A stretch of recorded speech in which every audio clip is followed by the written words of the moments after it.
though. Bodybuilding was the reason I finished college because it provided me that structure. Yeah. You know, I've always had sports growing up. You know, something to keep me in my lane. Yo, yo, yo!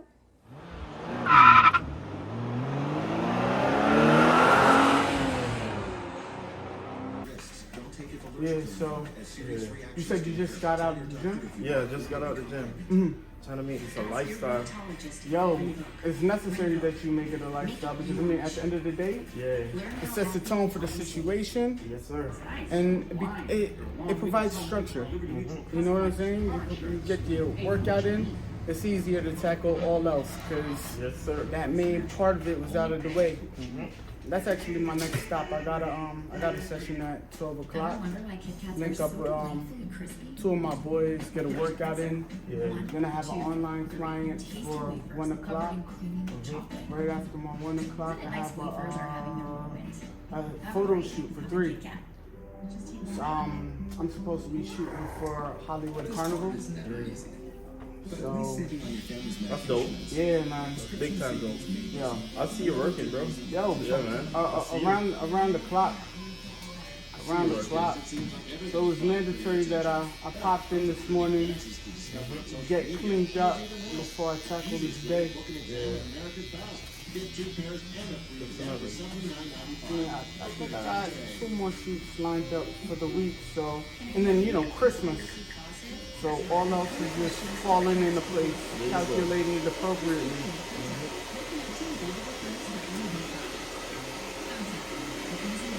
How long have you been cutting hair? Oh, professionally, 15 years. A minute. But I've been cutting hair since I was like really like in my little village in Jamaica since I was like 16 years old. Oh wow.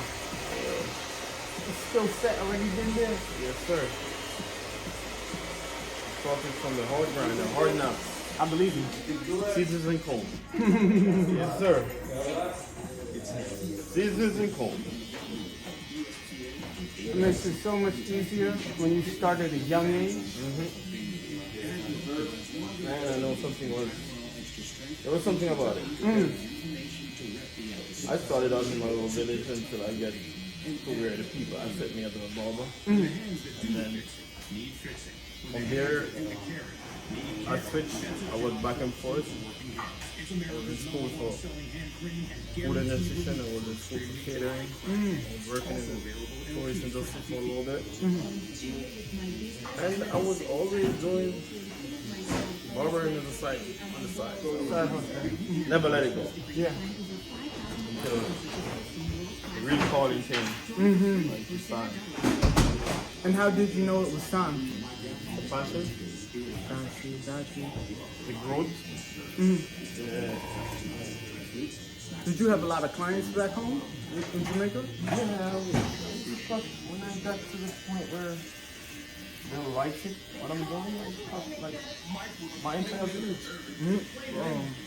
As a kid, 16 years old, used it to finance my little lifestyle and stuff. Help put food on the table. That's what's up. Yeah.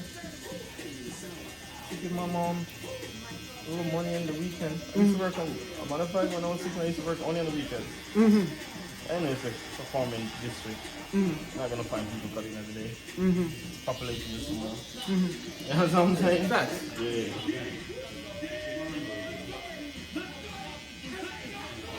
That's a big deal. Yes, sir. So when did you find out that you want to be make this workout thing a lifestyle till you reach the point where you're teaching other people? Honestly, it started off in junior high school. Yeah. It's a Friday the merch. Yeah. Saturday. I'd always, my uncle left his garage open for me, and he always had weights. Yeah. And it was an escape for me, you know, so I would always go in there, start lifting weights. Didn't know what I was doing at the time, but I was just doing it. I got to high school, I took my first weight training class, And then I just kind of fell in love with it. Took my first weight training class, and then at that time, you know, everybody has dreams of going to the NBA, the NFL. Yeah. Those were my dreams. Yeah. When I realized it wasn't a reality, I'm just like, yo, I gotta find something else to do. You know, being that I'm going to college, I don't have any scholarship for basketball or football or anything like that. Yeah. So I'm just over here like, you know what? I love training. I love working out. My cousin said to me one day, he's like, yo, why don't you look into becoming a personal trainer? And I'm just over here like, I don't know. At that point in time, I really liked just staying to myself. You didn't get that call in yet? I didn't get that call at the time. No. So I began to explore the profession. And my cousin's husband was actually a trainer at the time. And he got me an interview at Valley Total Fitness. Down there in Tilden. It's closed down now. Yeah? Yeah. I went in there. I got hired, got a certification. And from that point on, it was poetry in motion ever since. You heard that? Poetry in motion. I started training back in 2009. I started training at Bally's in 2009. Personal training in 2009. And from that point on, I went into bodybuilding sometime in 2011 because at that time I wasn't playing any sports. I wasn't running track, wasn't playing football, basketball. You know, so bodybuilding was just, you know, something to do because there was nothing else to do. And I was fascinated more so with having something that would keep me on the straight and narrow. Yes, sir. You know, keep me on the city, especially in a city like this, right? Exactly. Yeah. You know, because it's so easy to get... So much influence out there. What? It's so easy to get caught up in confusion and trouble when you're young. And, you know, there's nothing else to do, you know? So I got into bodybuilding, which gave me more structure. I implemented structure when it came to staying in school, staying on top of my work, meal prepping, all around discipline throughout my life. Discipline. That's what I needed. Discipline. That's what I needed. Because I'm the type of person, I'll blow with the wind. So I guess that passion stuff comes in then, like you start getting that calling right now. Exactly. Yeah. Exactly. I watched how my body transformed. Not only my body, but my character. And your mind. And my mind. Your mental health. Shifted. Yes, sir. Shifted completely. I went to the University at Buffalo, and all throughout that time, all throughout my 4 years, I was competing in bodybuilding. Now, you know, like, you in college and there's a lot of drinking and partying around the clock. I mean, I was participating, but at the same time, I had to have the focus and the discipline to keep fulfilling my passion. That's a part of college, you know. It is. That's fun, because remember, you don't really live that life, so. That part. Yeah, that part, you just gotta do it and do it with a lot of care. Just have fun, clean. And you know, you're away from home, no parents telling you what you need to do, and your life's in your hands at that point. There you go. So your decisions will make or break you.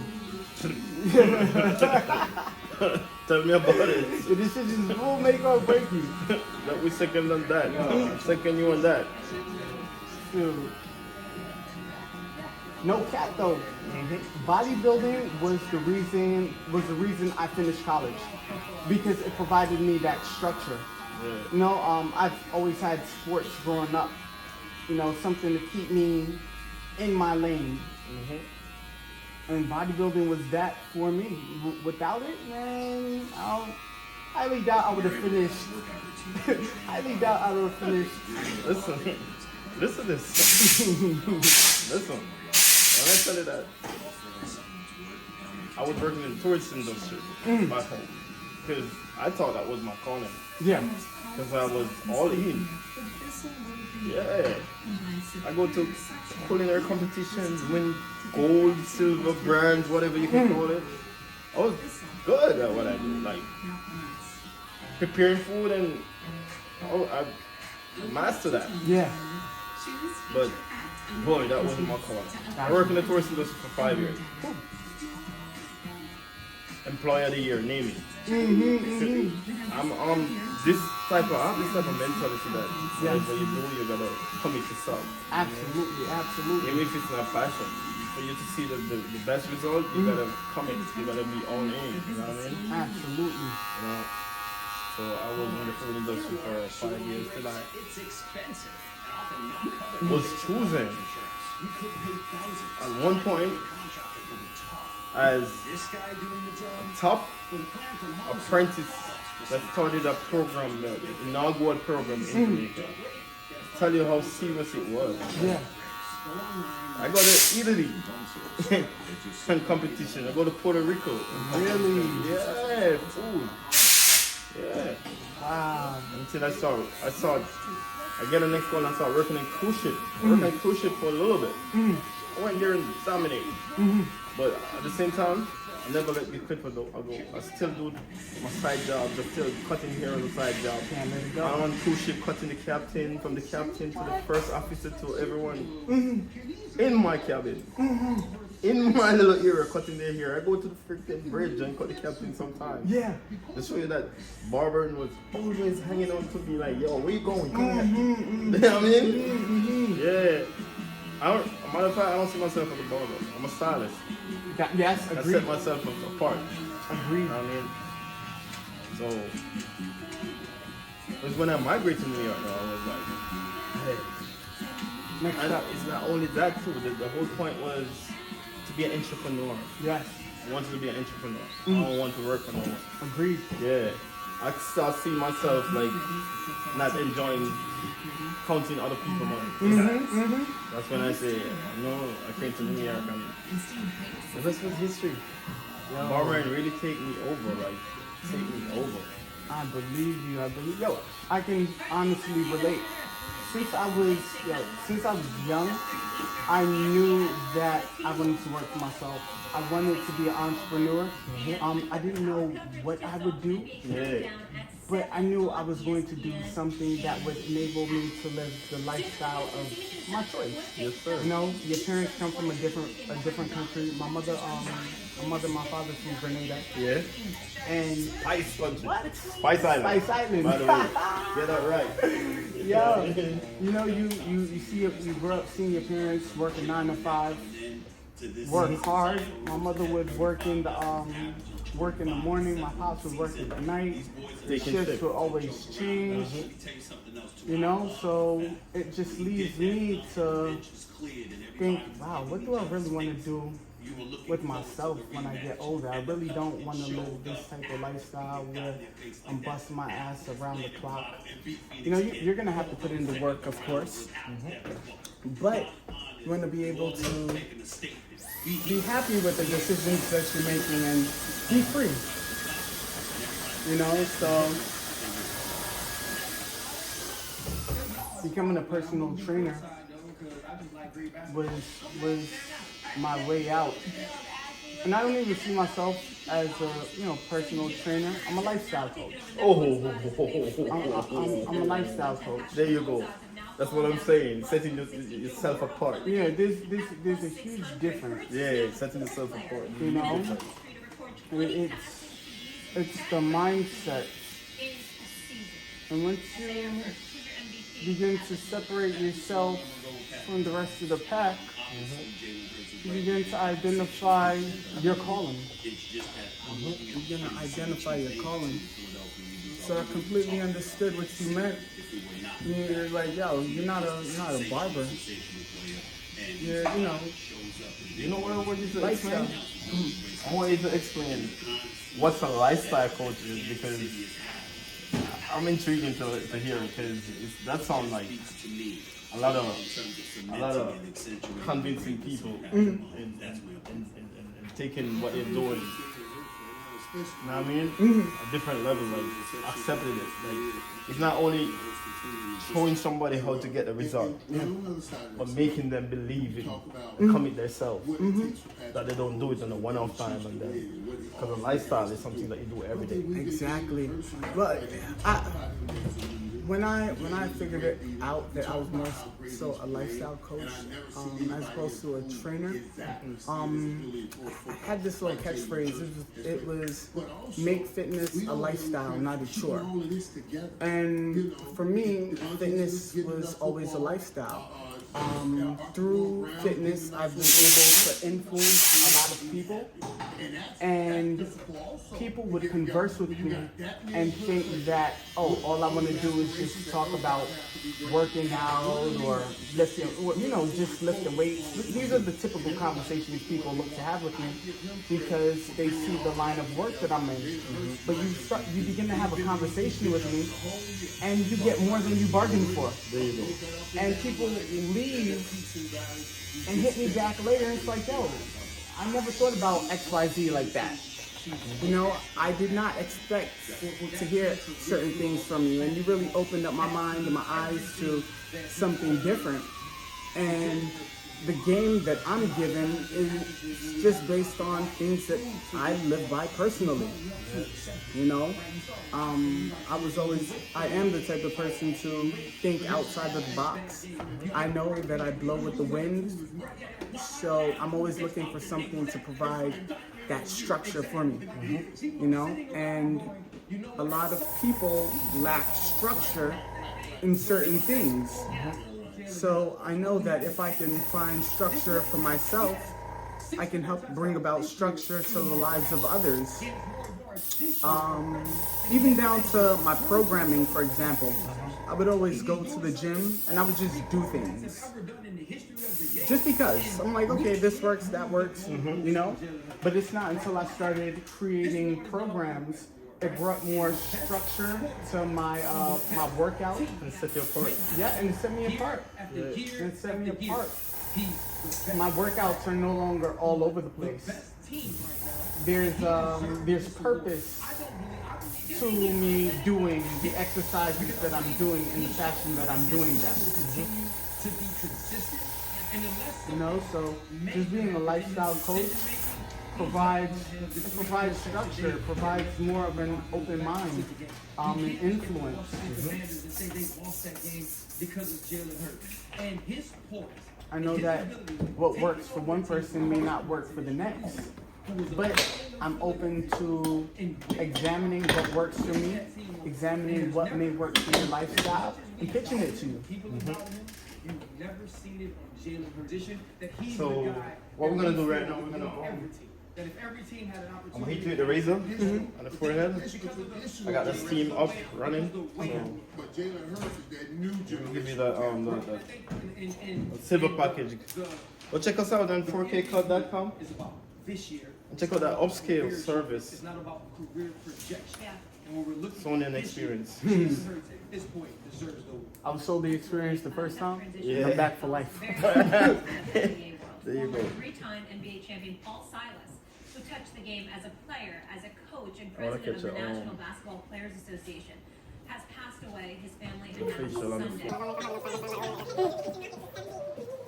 Something different on the sideline. And what's this? This is a facial section that take all the blackhead out.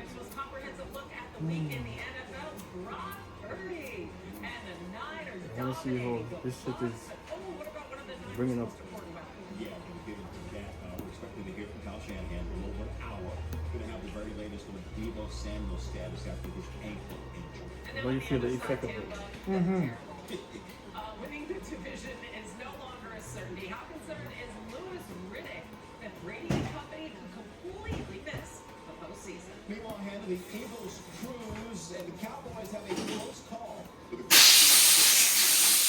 about the gap between Philadelphia and Dallas. The Dolphins are looking for answers after a second straight bad game from Tua. Stephen A's take on if the QB can hold Miami back in the playoffs. That's in 15 minutes. Speaking of the playoffs, Is it possible? We know the 7 teams that will be in the postseason in the AFC right now. Lewis Riddick and why that may not be the case. All right, so Jay, we have to start here. The Buccaneers and the 49ers and Brock Purdy making his first NFL start. And you know the stat we read it yesterday. Quarterbacks that make their first career start against Brady are 0-7. Not this time. And this is a new force for the Niners. Has some dimensions that even Jimmy G doesn't. Puts his team up 14-0, running in for the touchdown shot that his parents in the stands are credible as dead, wiping away tears at one point. Look at this. What a beauty to Christian McCaffrey. He had a fantastic day. Niners lead 21-0. Here goes Purdy. Now this came after he had thrown an interception. It was called back. What does he do in the next play? Are you kidding me? Finds Brandon Ayuk for the touchdown. 28-0. Now it's 35-0. First and 10 from the 33. And Brady tries to throw it to Mike Evans. They have not been on the same page the entire season. Look at that tip. And that pick by Dre Greenlaw. Niners win 35-7. Here are the quarterbacks.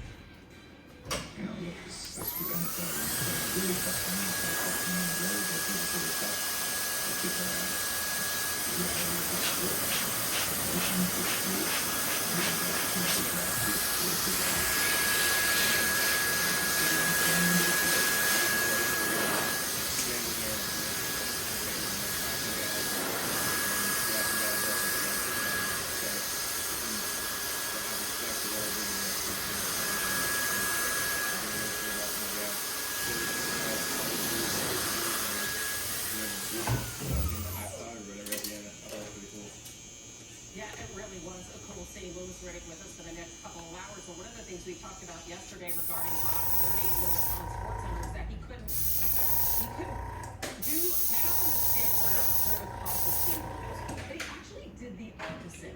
He did things, new things, that enabled his team to win, or at least put a lot of points on the board against the Bucs. What did you see from him, and where do you now see the 49ers with Purdy at quarterback?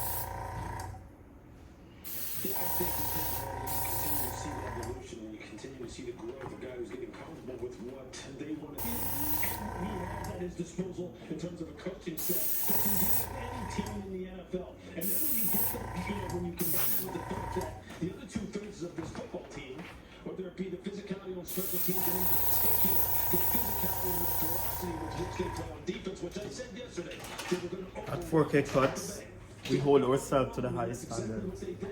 Then you have to say right now, as far as the NFC is concerned, you tuck them right up underneath Philadelphia. Yeah, right up underneath. So 1 and 1A, is that what we're talking about here? All right, yeah.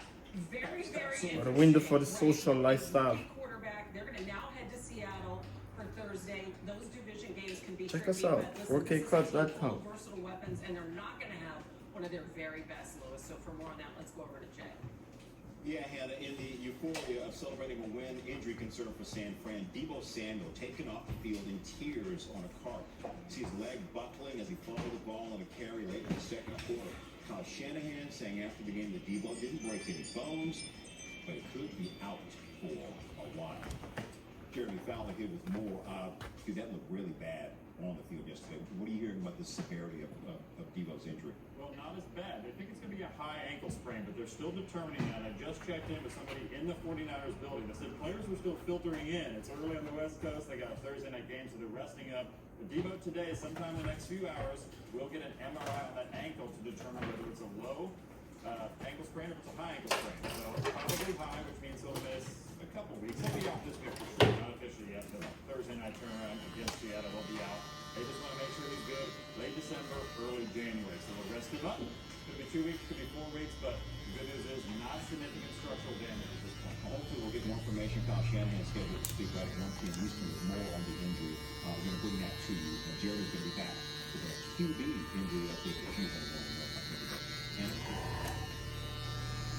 are playing the Seahawks, so this other NFC South versus West matchup.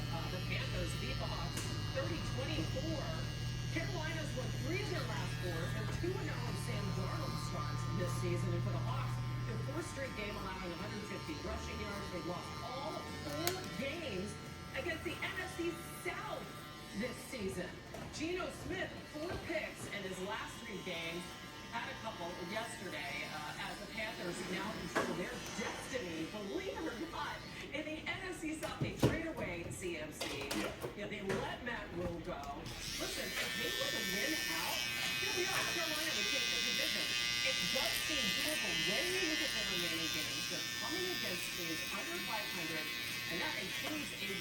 17 matchup with the Bucks, who on the other hand have a very tough matchup coming up. They have to play the Red Hot Bengals this weekend. Bengals, as we know, are on a 5-game winning streak. So to sort that all out, Lewis is back with us, bringing the Bucks to lead the division. Here come the Panthers. They are revitalized. And they have an identity under Steve Wilkes. They've run the ball 42 times yesterday. Their defense should have had 3 Yes, sir. One was called back. So how precarious do you Feeling brand new, baby. Brand new. Check me out. 4K Cutz. Y'all need to pull up. Y'all need to get right. Look at that right cleanliness. Ooh. Ooh. Ooh. New cut. Who this? I love it. Tell them about the experience. Tell them about that shit. Man. Tell them about the upscale service. The experience, you're in another realm. I was about to go to sleep, but I know that I still gotta talk. To you guys. Talk to Chris. I can't just afford to come through and. Nah, we don't do that. Yo, this is fire. I appreciate this. Definitely check out 4K Cutz. They're being sold not only a fly ass cut, but it's the experience. It's the experience. Come get that. Yeah, just 2-yard rows, Come 3-yard get rows. that. They just kept going and wearing down Seattle. And I tell you what, you're so right about Mike Evans. He was not a factor. It is one of the biggest head scratchers of the season. Tom Brady was yelling at everybody yesterday. Huge difference. Huge. I'm glowing. Look at me. I'm glowing. Yo, I appreciate you, Chris. Yo, listen. I appreciate you, Chris. Appreciate you too, brother. Appreciate you. Woo! Give me the testimony. We outside, baby. M_fit for the gram. And Blonko 4K cut, BLONKO 4, the number 4, KCUTZ. Go follow it. Okay? 4kcut.com. Go book an experience. we outside, baby.